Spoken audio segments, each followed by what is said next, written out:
Hello and welcome to another episode of What the Fuck Moments in Manga and Anime After Dark. Today we are talking about the Boys Love Manga Birds of Shangri-La Volume 2. If this is not your flavor of spice, or if you are under 18, please scroll away. This sulky looking boy is Apollo, and don't let that fool you because, he slicks that hair back, and he becomes the Ken doll of your dreams. Lately, Apollo has noticed that Fi is just not himself. There was a little altercation between Fi and a client in the previous volume, so he didn't really think much of it. Apollo does what he can to, help Fi relax. It's very clear that there's something more going on here. The two sit down, and Fi starts unloading all of that baggage. About how he grew up in the slums with just a bastard of a father who, would rent him out for money. But eventually Papa never came home, so he ended up on the streets. And, getting by was hard, but at least he had friends. And that's kind of where Fi drops it for a while. Apollo thinks, maybe now he feels better. No, Fi is still very clingy. Apollo just continues to be there for him. You see, Fi failed to mention that he's kind of being stalked. I debated saying anything about this creep, but, when he shows up in front of Fi and Apollo, they give chase. And,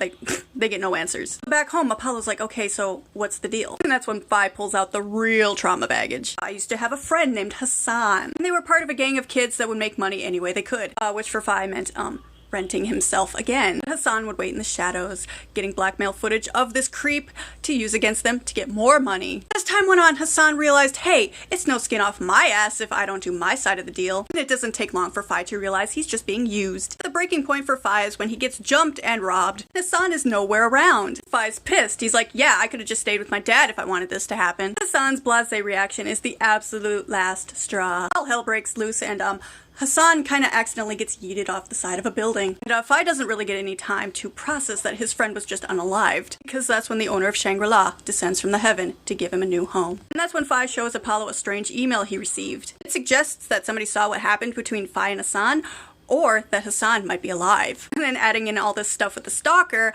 Fi is shitting bricks. Because the mainland is looking for any reason to shut Shangri-La down. And even though Fi was only a 13-year-old street kid at the time, he's worried that, what happened in the past could be held against him. Possibly have repercussions on Shangri-La. But Apollo sees that, his new friend is worried that he's gonna lose the only home that he's ever had. Of course, our man Apollo, he's got Fi's back.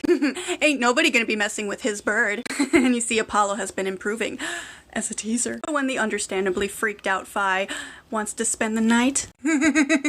But there are 3 rules that the teasers of Shangri-La must follow at all times. Do not fall in love. Never stuff the birds. Never tease the birds too much. But Apollo, he's still swearing up and down that he's straight. Those first 2, they're no problem. But, that third one, it's just a little secret sauce. Who has to know?